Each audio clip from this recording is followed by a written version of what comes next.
Hey guys, what up? I hope everybody is doing well, and today I want to give you guys a deep dive video into positioning in the Illuvium Overworld in those PvE combats, because I think that is something where you can min-max a whole lot, and if you're not used to these auto battle strategy kind of games, it can be tough to get into. So let's just jump right into it and explain everything needed.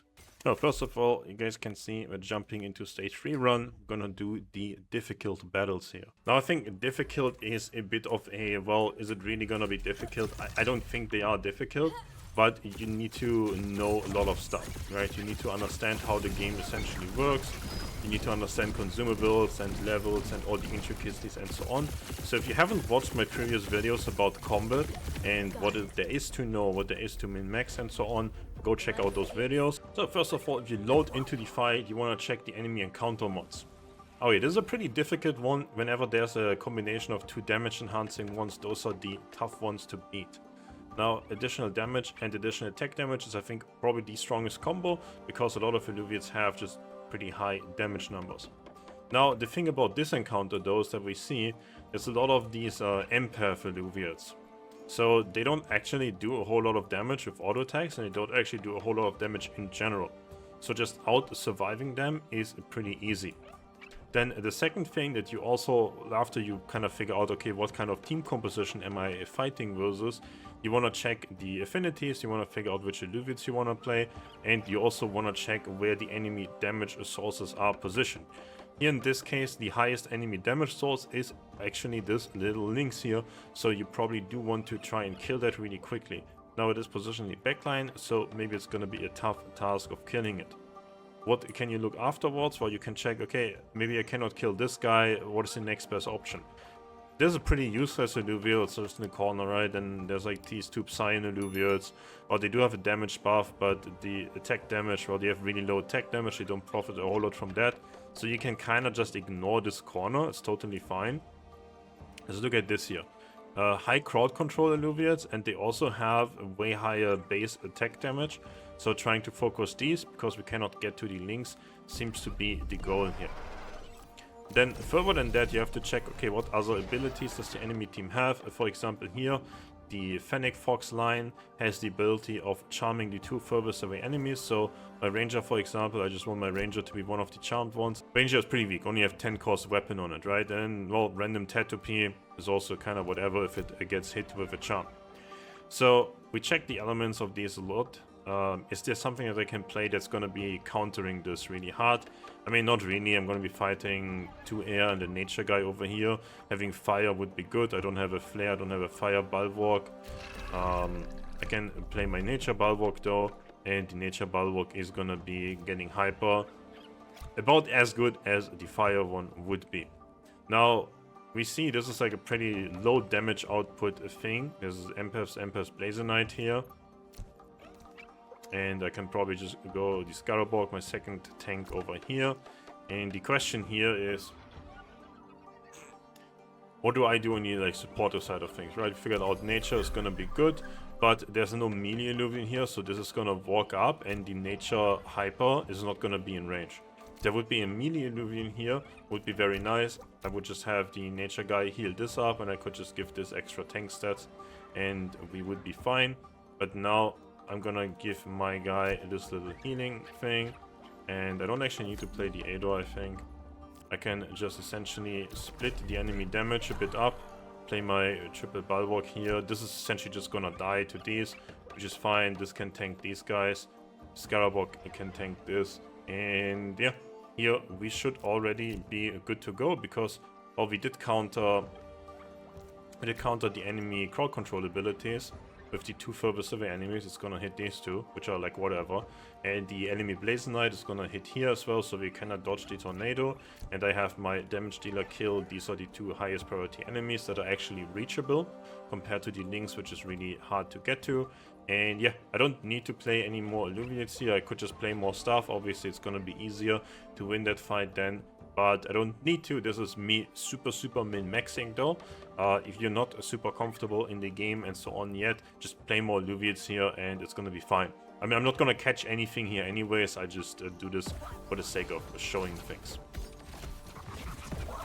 As you can see here, the Scarabog is like fine. They get charmed in. My bird just takes out the enemy team here, and we have the Kling in front of the bird. Well, pathing ended up with the bird tanking a bit, but it doesn't really matter. So this is not really a difficult fight, but on these fights you can min-max a lot of points. Let's see if we can find ourselves a more difficult fight, so to say, where we just fight a bunch more enemy Illuvials, but that also just means I'm just gonna play a couple more Illuvials. This was a standard if we play front to backline basically. And the other option would be if the enemy team has a lot of rogues. Well, lucky for us, there's a nimble links here, so there's at least one rogue in here, and I can showcase the positioning for if you're versus rogue teams. Here we go.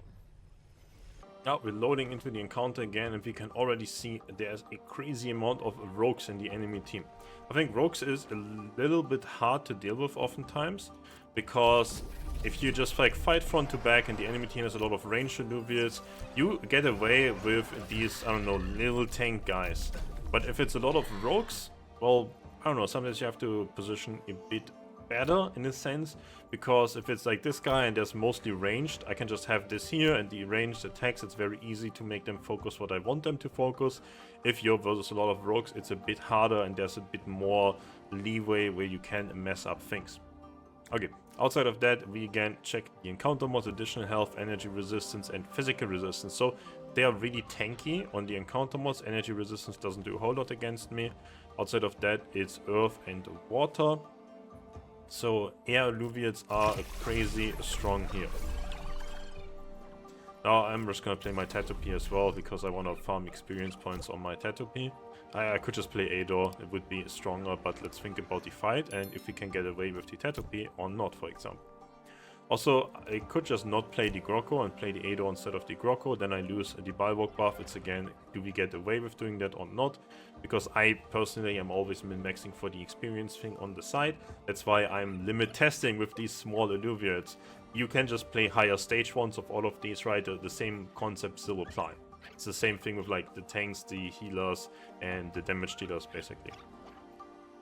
So let's check the enemy team here again. We see there's a triple earth on this side, and earth is pretty scary for my team, right? If I have nature Illuvials, earth slightly gets hyper versus that, but I have a lot of air Illuvials this time. So we can check the hyper thing here. Earth slightly weak versus air, slightly good versus nature. I do have about as much air as nature, even if I would play the Ador. So we don't have to worry about the hyper on this side. And here is a double water and one earth. It's kind of the same. Now, interesting thing here is there's an enemy Lynx again. Lynx pretty strong damage dealing unit. And what else do we have? A Slappin and a Lura. Well, we don't really have to focus those. They're not really scary. Here we have a Stabin, Lesser Gorilla, Exotic Gorilla, Nimble Terrorlings, and Nimble Lynx. So we kind of want to focus down this side. This side looks very, very scary. Now, what do we do here? Well, I'm not gonna have a Bulwark that goes hyper because I don't have an air Bulwark or a water Bulwark here. So I definitely have to give the upfront damage mitigation thing, because what goes hyper are my air empaths, and they're gonna provide a lot of healing. But I'm lacking the damage mitigation because I'm not gonna get the Bulwark hyper here. So I definitely have to buff more resistances to my guy. Then I think we can just like sacrifice the Scarabog here. Not the Scarabog, sacrifice the Grokko here. Grokko is just like the throwaway unit anyways, really. And we can kind of position the Kling in a way where it hopefully battles the enemies while still being in range with our empaths. That is the goal here, because my empaths are the ones that get hyper, that the empaths are fighting next to my tanks, and that is how we win this. Now my Phosphorus, I want my Phosphorus to attack rogues, so I'm gonna block the pathing of my Phosphorus with my Ranger here. And the tricky thing here is, if I do sacrifice the Grokko, Grokko dies, then maybe they swing onto my Phosphorus and they kill my Phosphorus. So we have to be a bit finicky with that positioning here, where maybe we don't have the Grokko just like sacrificed here. We just tank this side first with the Scarabog.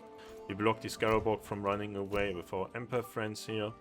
Can maybe put this guy over here, block the Phosphorus a bit here, and then this is probably gonna be totally fine this way. And then, yeah, this looks like a totally fine fight. I don't think I need Ador, so I can have my Tetrapy over here. I also think just giving one Gumbo drop to Phosphorus, I always do this in almost every fight. It really, the damage buff thing, it just makes a crazy difference. The attack speed portion is just insanely strong for Phosphorus as like my main carry. I think that is the consumable you're always fine giving. Also think giving one tank consumable every fight is super chill. You can sometimes min-max and go lower than that, but at that point it becomes a bit tricky, obviously. So yeah, here, like like I said, there's not even any frontline damage deal or anything here. It's a full rogue setup. So it's just the Scarabog catching everything, Phosphorus running directly into the back, killing these scary units, and then we have the empaths that become hyper supporting the tanks that grab all the rogues in the back.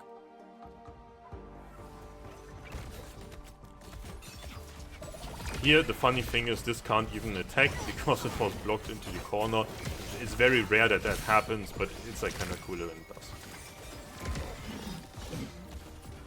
There you see here just all of my stuff except the Grocko is kind of just immortal because the Empath Hyper is just healing it against the damage that they take. So yeah, we had Grocko die, everything else is just gonna survive here. Scarabog cutting it a bit close, but even if it would die, everything else is still easily alive. In general, if you fight fights where you check the encounter mods and they look really scary, like 2 damage buffs and a resistance buff versus what your damage dealer does as like a damage type, just use a lot of consumables, honestly. Those are the fights where I start to use a lot of the Dragon Eggs and just like random small things. And yeah. Alright, this looks like an interesting like front to back kind of fight again. And there's like some rogues in here. Alright, it's very, very good showcase one. It's not too many mastery points on the enemy side again, but it doesn't really matter on the overall theme. Other encounter mods, energy regen, health, and omega power. Okay, there's no crazy combo like attack speed, attack damage, damage dealt, or something like that. What is the nature and fire? So earth is gonna be crazy strong here. Alright, we see again on the crowd control side there's a Fern and a Gazotap, but this time there are rogues here, so it's not that easy as just like freely positioning one guy in the back. Then we see this time the Lynx is on the front line and I can easily just go and kill that. So here's the question, well, I think my Scarabog can probably almost by itself go and tank all of this, but we don't have any empaths that will get hyper in this fight. So I kind of just do want to give the healing thing to the Scarabog, which means I probably don't want my Scarabog to just upfront tank everything. It wants to tank a little bit, and then it can tank the rest once hyper has the damage mitigation just up and running. So here we just go for the Grocko, and we go for the Kling. Kling can just tank the drop bear here. And then the Gazotap will charm my Ranger and hopefully not my Phosphorus. That is what we have to prevent here. Which is a bit tricky, right? Isn't it? No, we just position the Kling here and then the Gazotap is gonna charm these two and we are fine. Otherwise I was thinking of putting my Phosphorus here, but I want the Scarabog to be to the right side of the Phosphorus. So if these guys just, I don't know, start auto-attacking, they auto-attack the Scarabog and not my guy. I'm gonna put the Grocko around here so it can catch the attention of this, but it can also upfront tank the auto-attack of the other guys. And yeah, I think this is good enough here. We should be winning this fight. We have the tank that's gonna get hyper and sustain. And we have our damage dealer that is gonna just, I don't know, be strong enough, basically.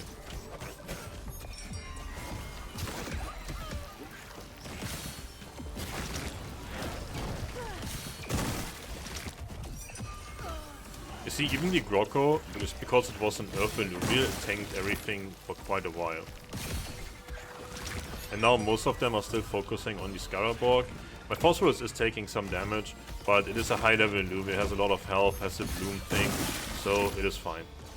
And we see the whole theme again, Scarabog, Immortal tank, tanks most of the enemy team, and yeah, We are chilling here, right? I barely needed to play any Illuvials. If this fight would be a bit more difficult to deal with, put the second damage dealer, put a little more of these guys, and you're gonna be fine.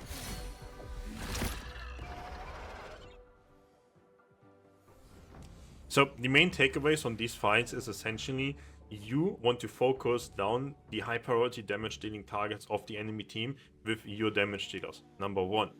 You want your main tank to not be immediately bursted down. You want the supportive things, the hyper and all that stuff, and maybe the crowd control abilities of your team that come in on Omega abilities, Omega ability damage reduction and so on. You want that stuff to kick in and keep your main tank alive together with the utility that you have.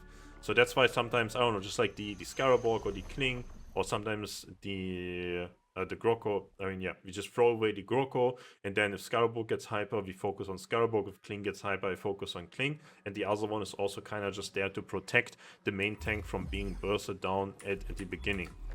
We just look for another fight while I just keep talking and summarizing this up, right?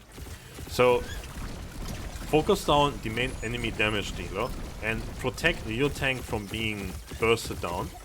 And then your tank can just live on forever, and you're just gonna essentially win the fight on that, on your tank being immortal and your hyper carry damage dealer focusing down the enemy team one by one. I think that is the efficient strategy to go for these fights, because you do want to invest not as many mastery points as possible. You want to invest as few as possible, so you have more shots that you can throw at enemies. Now, this is a really difficult fight. They have a defensive buff and double offensive stuff, and there's two really strong offensive buffs. At the same time, it's Bulwark, Rogue, and Fighter Illuvials, so this is a pretty hard fight, honestly. These are the fights that I sometimes tend to lose when I just limit test for myself. So let's analyze this again. There's a Lesser Gorilla here, there's a Greater Monk here, a Dash, and a Riptorus. It's really hard to get to the Riptorus because there are two big Bulwarks in front of it.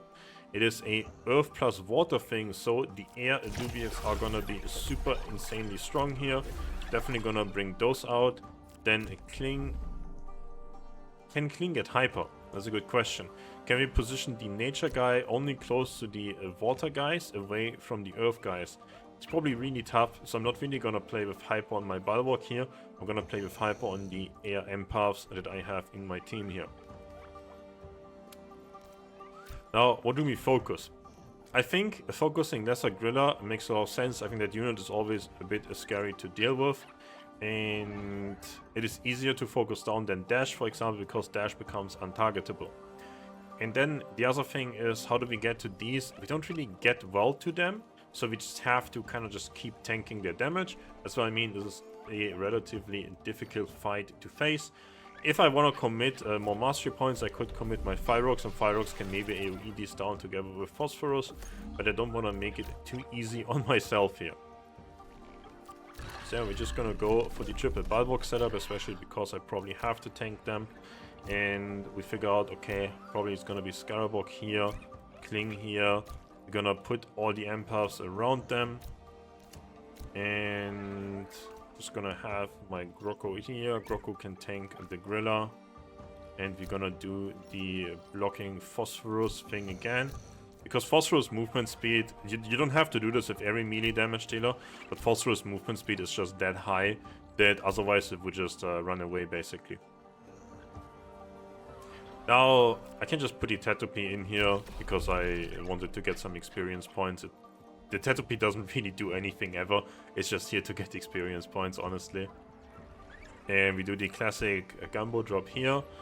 Now, here we have to preferably have the Scarabog tank the dash as well, so we have to position these empaths very, very well.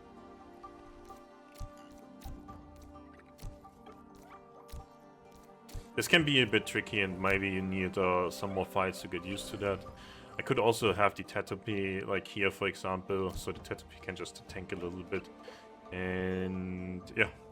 Now, the safe way is probably to do double Flora Ball on my guys. I'm just gonna do that here, because this is a difficult fight with attack speed and attack damage bars, but I'm gonna cheap out on not giving the Groko anything. So yeah, we have the dash run in here, but it's only one dash. I don't think one dash can take down my guys here. But you see the Scarabog is getting focused on. This is really tough to beat. And I did underestimate this a little bit, but my frontline I think did hold out long enough for the Phosphorus to punch through anyways. So you see, even I sometimes underestimate this. I didn't actually think that my Scarabog would die there, but it did. It happens. Then again, we were strong enough in the end. I'm really happy that this actually worked out. That would have been awkward for the video. Okay, jokes aside, this happens sometimes. You guys do die, but that is why the Flora Ball is so good here compared to the 5% per second healing. If I would, for example, have had a Titanor and a TNT here with Granite, the fight is like not even remotely close, right? We can just drop one of the empaths, for example, just play Titanor over Scarabog and TNT over Tetopy. Great, but then I spend more mastery points and my experience points on the Titanor are not super relevant. So this is a bit of this min-maxing thing for farming experience points, using as little consumables as possible, saving as many mastery points as possible. You don't have to do all of this. This is like the end game skill cap kind of thing in the game. Don't try to overthink this, right? You can just play slightly stronger teams until you feel really comfortable, you feel like you never lose fights again, and then you can start limit testing more and more and more. I do highly suggest limit testing in your positionings, limit testing on how many Illuvials you commit and so on in the game at the moment, because we are on testnet and just getting a feeling for the game for when things are real, when we play with, I don't know, real NFTs, real money and so on involved, then it matters. Now, training wheels on. So I hope that these positioning tips and fights could help you guys, will help you beat more of these stage 3 runs in the overworld. As usual, appreciate if you like the video, watch the entire video, all the kind of YouTube algorithm kind of stuff. I keep forgetting to mention it because I'm really bad at this like sellout influencer kind of stuff. So yeah, appreciate all of that. And if you guys want to use the ref link, I think there's like some creator program cool stuff with that as well. I don't really know, but surely something good will come out of it. Appreciate you guys hanging out and see you in the next one.